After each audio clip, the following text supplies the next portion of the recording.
ओम शांति। 24 मई 2024। बाबा के महावाक्य। मीठे बच्चे, देही अभिमानी बाप तुम्हें देही अभिमानी भाव का पाठ पढ़ाते हैं। तुम्हारा पुरुषार्थ है देह अभिमान को छोड़ना। प्रश्न, देह अभिमानी बनने से कौन सी पहली बीमारी उत्पन्न होती है? उत्तर, नाम रूप की। यह बीमारी ही विकारी बना देती है। इसलिए बाप कहते हैं, आत्म अभिमानी रहने की प्रैक्टिस करो।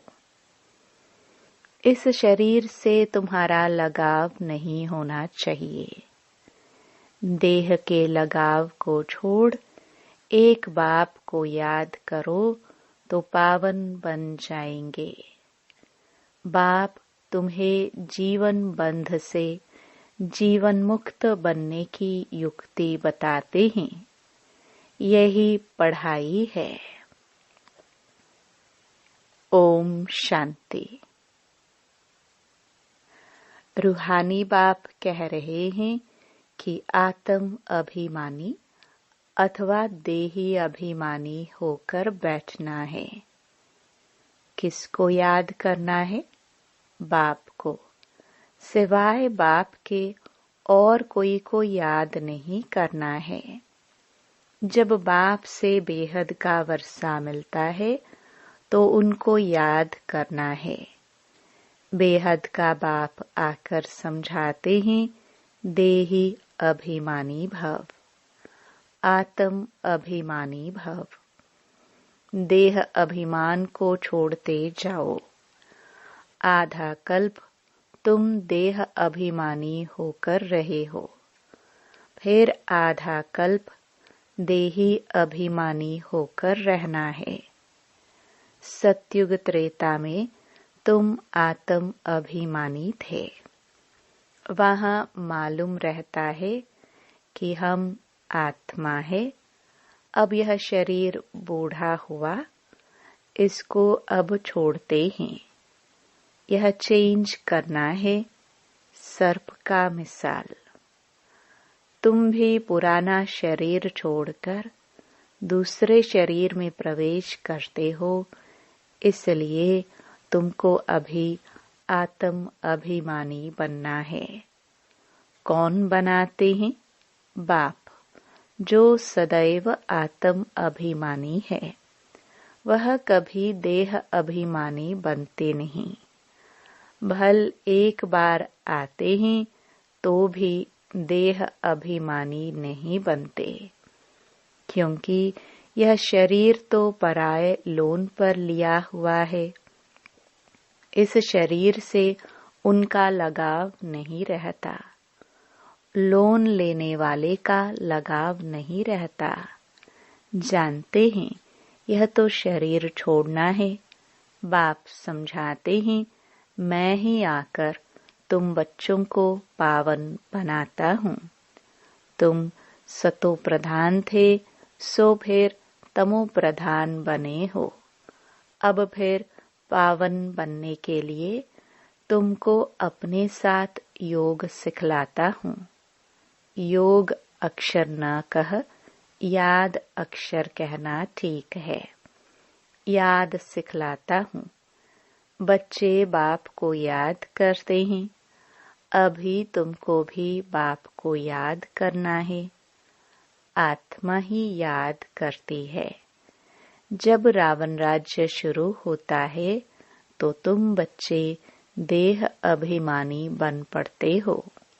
फिर बाप आकर आत्म अभिमानी बनाते हैं। देह अभिमानी बनने से नाम रूप में फंस पड़ते हैं। विकारी बन जाते हो। नहीं तो तुम सब निर्विकारी थे। फिर पुनर्जन्म लेते लेते विकारी बन जाते हो। ज्ञान किसको भक्ति किसको कहा जाता है, यह तो बाप ने ही समझाया है। भक्ति शुरू होती है द्वापर से, जबकि 5 विकारी रूपी रावण की स्थापना होती है। भारत में ही राम राज्य और रावण राज्य कहा जाता है, परंतु यह नहीं जानते कि कितना समय राम राज्य और कितना समय रावण राज्य चलता है। इस समय सभी तमो प्रधान पत्थर बुद्धि है, पैदा ही भ्रष्टाचार से होते हैं। इसलिए इसको विशियस वर्ल्ड कहा जाता है। नई दुनिया और पुरानी दुनिया में रात दिन का फर्क है। नई दुनिया में सिर्फ भारत ही था। भारत जैसा पवित्र खंड कोई बन न सके। फिर भारत जैसा अपवित्र भी कोई नहीं बनता। जो पवित्र वही फिर अपवित्र बनता है, फिर पवित्र बनता है। तुम जानते हो देवी देवताएं पवित्र थे, फिर पुनर्जन्म लेते लेते अपवित्र बन गए हैं। सबसे जास्ती जन्म भी यही लेते हैं। बाप समझाते हैं, मैं बहुत जन्मों के अंत के जन्म के भी अंत में आता हूँ। यह पहला नंबर ही 84 जन्म पूरे कर वानप्रस्थ में आता है, तब मैं प्रवेश करता हूँ। त्रिमूर्ति ब्रह्मा विष्णु शंकर भी है, परंतु किसको मालूम नहीं है, क्योंकि तमो प्रधान है ना। किसकी बायोग्राफी का किसी मनुष्य मात्र को पता नहीं है। पूजा करते हैं, परंतु सब है अंधश्रद्धा। भक्ति को कहा जाता है ब्राह्मणों की रात। सत्युग त्रेता है ब्राह्मणों का दिन। अब ब्रह्मा प्रजापिता है तो जरूर बच्चे भी होंगे ना। यह भी समझाया है ब्राह्मणों का कुल होता है, डायनास्टी नहीं। ब्राह्मण है छोटी, छोटी भी देखने में आती है। फिर ऊंचते ऊंच पढ़ाने वाला है परम पिता परमात्मा शिव। उनका नाम एक ही है, परंतु भक्ति मार्ग में अतः नाम लगा दिए हैं। भक्ति मार्ग में चहचटा भपका बहुत हो जाता है। कितने चित्र, कितने मंदिर, यज्ञ, तप, दान, पुण्य आदि करते हैं। कहते हैं भक्ति से फिर भगवान मिलता है। किसको मिलता है? जो पहले पहले आते हैं वही पहले पहले भक्ति शुरू करते हैं। जो ब्राह्मण सो देवता बनते हैं, वही यथा राजा रानी तथा प्रजा। सर्वगुण संपन्न, 16 कला संपूर्ण, संपूर्ण निर्विकारी, अहिंसा परमो देवी देवता धर्म था। भारत में एक आदि सनातन देवी देवता धर्म था। तब अथाह धन था। बाप याद दिलाते हैं, पहले पहले तुम देवी देवता धर्म वाले ही 84 जन्म लेते हो, सब नहीं लेते। है सिर्फ 84 जन्म। वह फिर कह देते 84 लाख जन्म। कल्प की आयु भी लाखों वर्ष कह दी है। बाप कहते हैं यह है 5000 वर्ष का ड्रामा। तो यह हुआ ज्ञान। ज्ञान सागर एक ही शिव बाबा गाया जाता है। वह है हद के बाप, यह है बेहद का बाबा।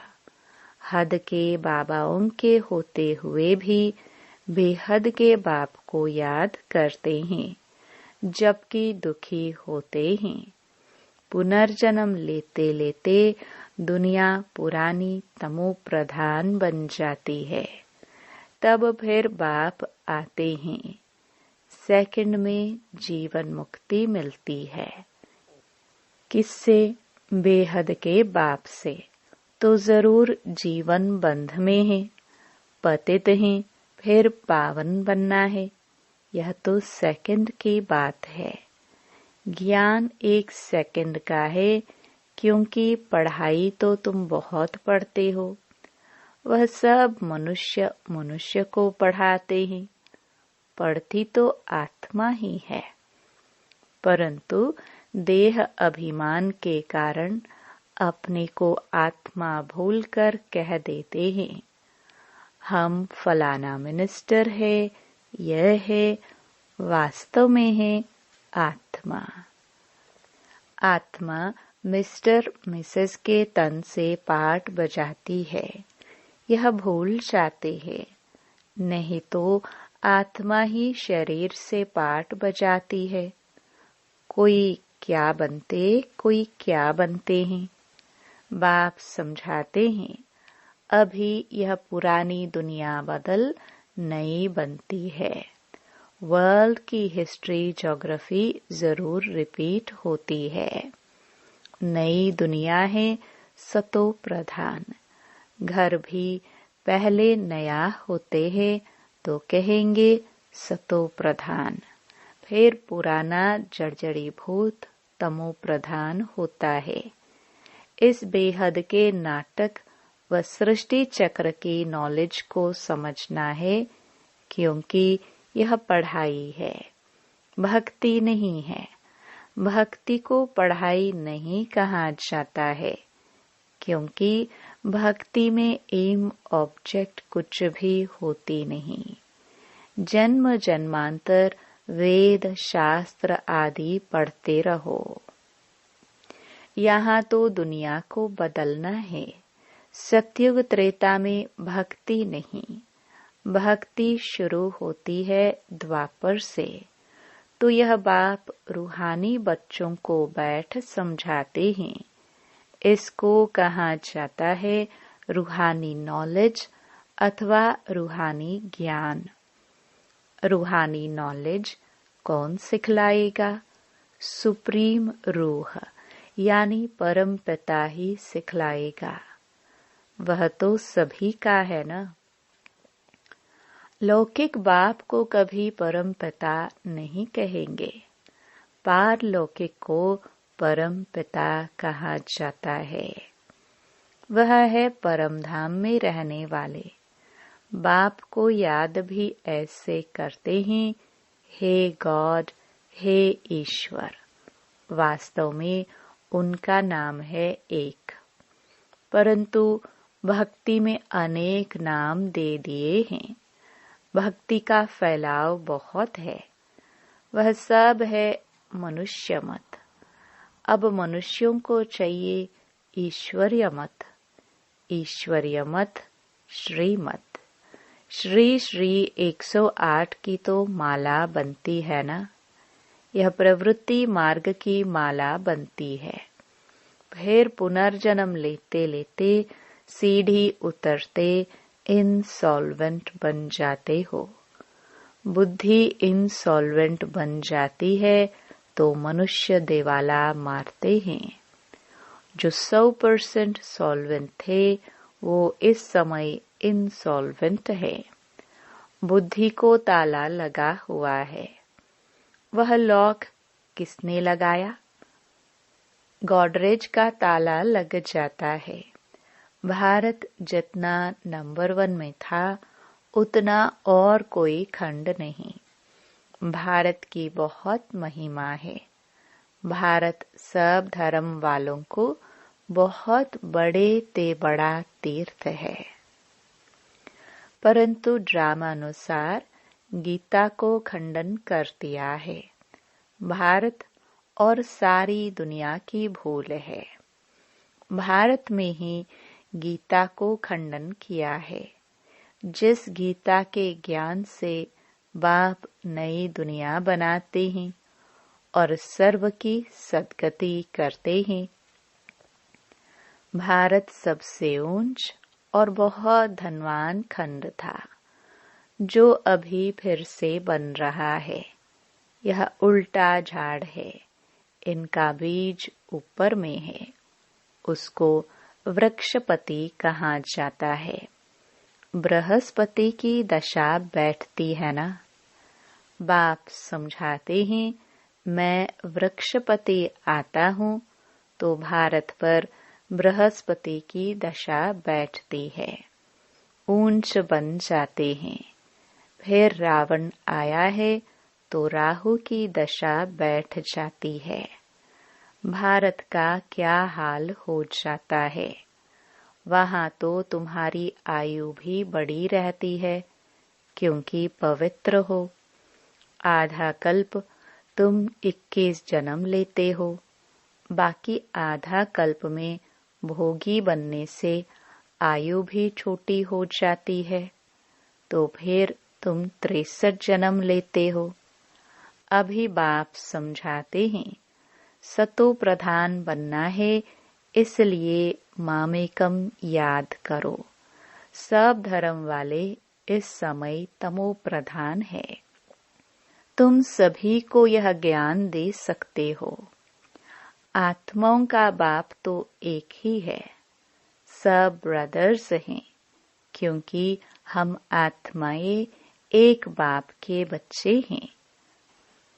भल कहते भी हैं हिंदू मुसलमान भाई भाई हैं, परंतु अर्थ नहीं जानते हैं। आत्मा कहती राइट है, सब ब्रदर्स का बाप एक है। वर्षा देना ही है बड़े बाबा को। वह आते भी भारत में हैं, शिव जयंती मनाते हैं, परंतु वह कब आया था यह किसको भी पता नहीं है। तुम्हारी युद्ध है 5 विकारों से। काम तो तुम्हारा नंबर 1 दुश्मन है, रावण को जलाते हैं।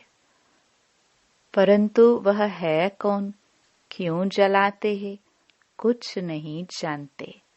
द्वापर से लेकर तुम नीचे उतरते इस समय पतित बन गए हो। एक तरफ शबाबा को याद कर पूजते हैं, दूसरे तरफ फिर कहते हैं कि वह सर्वव्यापी है। जिसने तुमको विश्व का मालिक बनाया, उनको तुम माया के चक्कर में आकर गाली देते हो। बाप कहते हैं, मीठे बच्चों, तुम मुझे अनगिनत जन्मों में ले गए हो, मुझे कण कण में कह दिया है। यह भी ड्रामा बना हुआ है। बेहद के बाप की ग्लानि करते कितनी पापात्माएं बन गए हैं। रावण राज्य है ना, यह भी तुम जानते हो। इस समय सब भक्तियां है। सबकी सद्गति करने वाला कौन है? सचखंड स्थापन करने वाला सबका बाबा है। रावण को बाबा नहीं कहा जाता है। 5 विकार हर एक में हैं। विकार से पैदा होते हैं, इसलिए भ्रष्टाचारी कहा जाता है। देवताओं को कहा जाता है संपूर्ण निर्विकारी। अभी हैं संपूर्ण विकारी। देवताएं जो पूज्य हैं, वही फिर पुजारी बनते हैं। वह कह देते हैं आत्मा सो परमात्मा। बाप कहते हैं ये भूल है। पहले पहले तो अपने को आत्मा निश्चय करना है। हम आत्मा इस समय ब्राह्मण कुल के हैं, फिर देवता कुल में जाते हैं। यह ब्राह्मण कुल है सर्वोत्तम कुल। ब्राह्मणों की डिनास्टी नहीं है, छोटी है ब्राह्मणों की। तुम ब्राह्मण हो ना। सबसे ऊपर में है शिव बाबा। भारत में विराट रूप बनाते हैं, परंतु उसमें न ब्राह्मणों की चोटी है न चोटियों ब्राह्मणों का बाप है।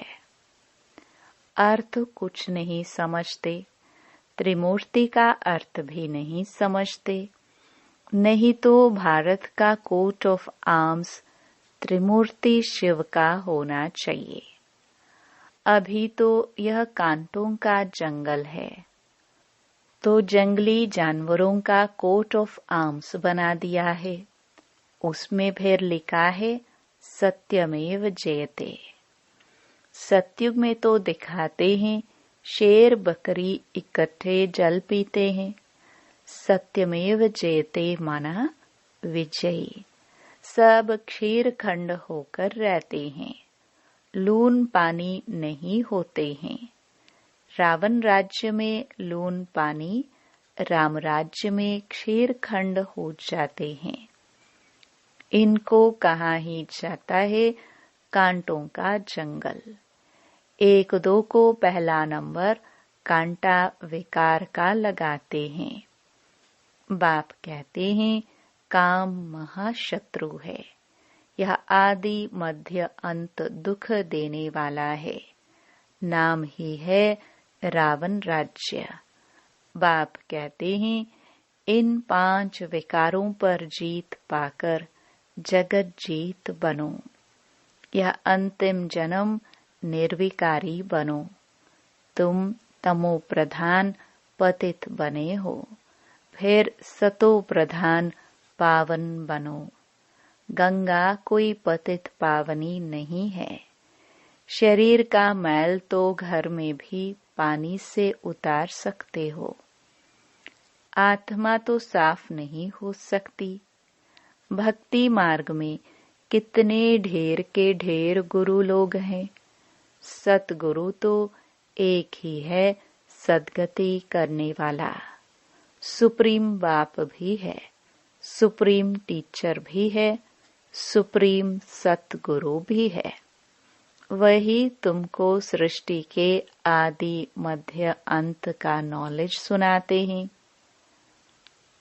अच्छा, मीठे मीठे सिखिलदे बच्चों प्रति मात पिता बाप दादा का याद प्यार और गुड मॉर्निंग। रूहानी बाप के रूहानी बच्चों को नमस्ते। धारणा के लिए मुख्य सार। पहला, सतो प्रधान बनने के लिए सिवाय बाप के और किसी को भी याद नहीं करना है। देही अभिमानी बनने की प्रैक्टिस करनी है। दूसरा, सबसे क्षीर खंड होकर रहना है। इस अंतिम जन्म में विकारों पर विजय प्राप्त कर जगत जीत बनना है। वरदान, बाप की छत्र छाया में सदा मौज का अनुभव करने और कराने वाली विशेष आत्मा भव। जहाँ बाप की छत्र छाया है वहाँ सदा माया से सेफ हैं। छत्र छाया के अंदर माया आ नहीं सकती। मेहनत से स्वतः दूर हो जाएंगे, मौज में रहेंगे, क्योंकि मेहनत मौज का अनुभव करने नहीं देती। छत्र छाया में रहने वाली ऐसी विशेष आत्माएं ऊंची पढ़ाई पढ़ते हुए भी मौज में रहती है, क्योंकि उन्हें निश्चय है कि हम कल्प कल्प के विजयी है, पास हुए पड़े हैं। तो सदा मौज में रहो और दूसरों को मौज में रहने का संदेश देते रहो। यही सेवा है। स्लोगन, जो ड्रामा के राज को नहीं जानता है वही नाराज होता है। ओम शांति।